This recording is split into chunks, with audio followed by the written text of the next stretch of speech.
Cabɗijan, ƙaramar magana ta zama babba, amma dai ga da al'amarin yake. Ni ne na saki matata bayan kwana 56 sai na ganta da makwabcina ya zo zawarci, na faffasa masa baki, daga ƙarshe na ce na mai da ita, sai ta ce ta kammala iddanta.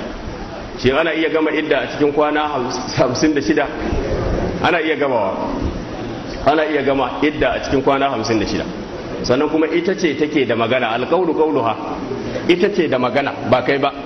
Ubangiji ta'ala ya ce wal mutallaqatu yatarabbasna bi anfusihinna thalathata quru wala yahillu lahunna an yaktumna ma khalaqa Allahu fi arhamihinna in kunna yu'minna billahi wal yawmil akhir. Dan haka ma khalaqa Allahu fi arhamihinna shine maganar haida, shine ciki. Mace ce take da hurumi, ita ce za ta yi bayanin ta gama idda ko bata gama idda ba. Amma ba wai kai ne zaka zo kana mutunta lissafi kana duba agogo kwana 56 ba.